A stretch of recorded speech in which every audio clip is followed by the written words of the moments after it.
संदीप ने अपनी माँ के कहने पर गांव में शादी कर ली थी। लड़की का नाम था सुनीता। माँ का कहना था एकदम मॉडर्न बहू नहीं होनी चाहिए, लेकिन उन्हें नहीं पता था कि गांव से आने वाली बहू सुंदर सुशील तो होगी और उसको गांव से बाहर भी निकाल लाएंगे, लेकिन उसके अंदर का गांव कैसे बाहर निकलेगा। शादी के कुछ दिन बाद, माँ टिफिन तो देना जरा। बेटा अब तो स्कूल नहीं ऑफिस जाता है, माँ से नहीं अपनी बीवी से टिफिन मांगा कर। ओके माँ। सुनीता टिफिन ले आओ। एक किलो टिफिन, इसके अंदर पिस्ता डाल दिया है। पिस्ता? पिस्ता क्यों? सास जी ने बोला था ना कि आपको पिस्ता बहुत पसंद है। ओहो, मैंने पिस्ता नहीं पास्ता बोला था, पास्ता। पास्ता? कहीं होता है पास्ता? अरे बेटी तू रहने दे, मैं बना दूंगी। अच्छा किया कि पाव भाजी बनाने का नहीं बोला, वरना किसी के पाव बना देती है। सुनीता को बुरा लगता है, लेकिन उसकी नादान हरकतें कम नहीं होती। ऐसे ही एक दिन, अरे तुमने ये क्या लगाया है? अरे आप वो फूस फूस करके लगाते हैं ना, वही। दियो? का दियो? किसको दियो? अरे वही ना जिससे खुशबू आती है। हाँ हाँ सही पकड़े हैं। अच्छा लेकर तो आना। कौन सा डियो लगाया तुमने? अभी लेकर आते हैं जी। संदीप की बात मानकर सुनीता अंदर से खुशबू वाला फुसफुस लेकर आती है। ओएमजी! ओएमजी मतलब ओ माय गणेश ना। अरे ओएमजी छोड़ो, ये खुशबू वाला फुसफुस की बात कर रही थी तुम? हाँ इसी की, फिर से सही पकड़े हैं। अरे देवी, लेकिन आप सही नहीं पकड़े हैं, ये डियो नहीं है। डियो नहीं है तो क्या लियो है? अरे ये रूम फ्रेशनर है, जिसको कमरे में छिड़कते हैं, खुद पर नहीं। कोई बात नहीं, माँ कहती थी आत्मा किराएदार है, शरीर एक किराए का कर्म। हम शरीर पे ये डाल लिए तो क्या फर्क पड़ जाएगा।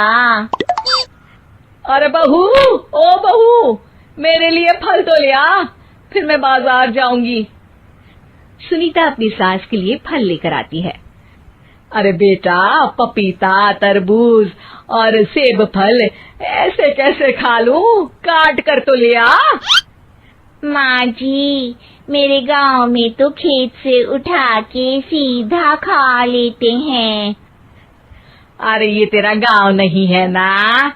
अरे संदीप, तू ही कुछ समझा देना इसको बेटा। मैं कैसे समझाऊं माँ, ये तो माइक्रोवेव को भी भट्टी बोलती है।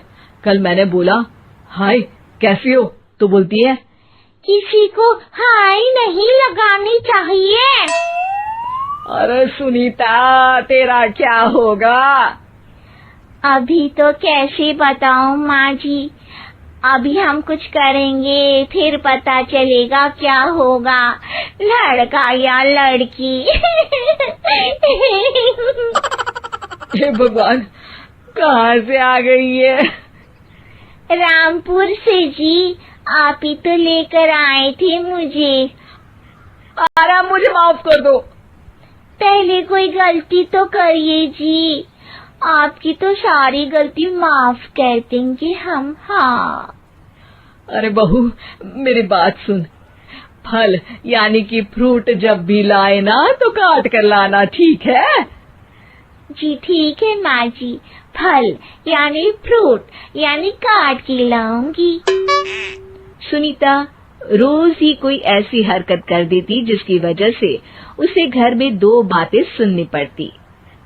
एक दिन, माँ, मेरे बॉस घर पर आने वाले हैं शाम को। उनका बर्थडे है, फैमिली साथ नहीं रहती उनके, तो यही पार्टी कर लेंगे। उनको अच्छा लगा तो शायद मेरा प्रमोशन भी हो जाएगा। मैं ना फ्रूट केक लाकर फ्रिज में रख दूंगी और तेरे साथ आज खाना मैं बनाऊंगी, ताकि जब साहब आए तो खाने में कोई गड़बड़ ना हो। शाम को जब सारी तैयारियां हो जाती है, संदीप के साथ बड़े साहब भी घर आते हैं। फ्रूट केक तो ले आना बहू, फिर खाना खाएंगे। अरे इस सब की क्या जरूरत थी, आपने बुलाया वही काफी है। सर, आपका परिवार शहर में नहीं है तो हम ही आपके परिवार जैसे हैं सर। इतने में ही सुनीता फ्रूट केक लेकर आती है और बड़े साहब की टेबल पर रख देती है, और जैसे ही केक के ऊपर का बॉक्स हटाती है, ओह, ये क्या है? केक तो कटा हुआ है। मैं तो ऐसा नहीं लाई थी।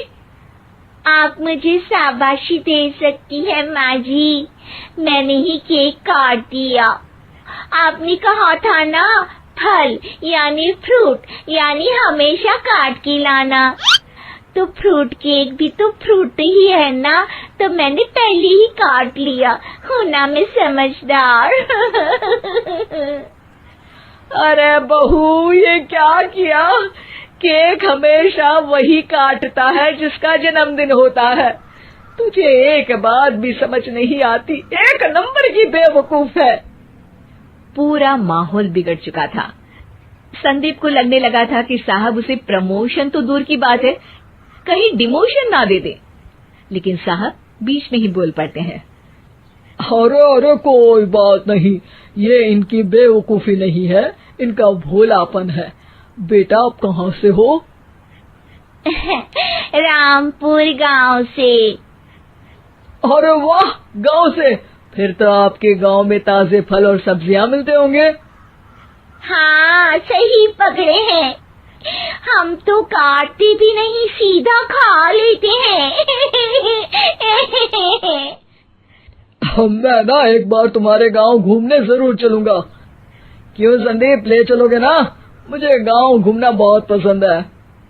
बस फिर क्या था, संदीप और सास दोनों खुश हो गए, क्योंकि साहब को सुनीता ने गांव की बात करके खुश कर दिया था। अब संदीप का प्रमोशन पक्का था। शिक्षा, कभी भी किसी भी गलती पर घबराना नहीं चाहिए। हो सकता है कि उस गलती की वजह से आगे बड़ा फायदा हो जाए।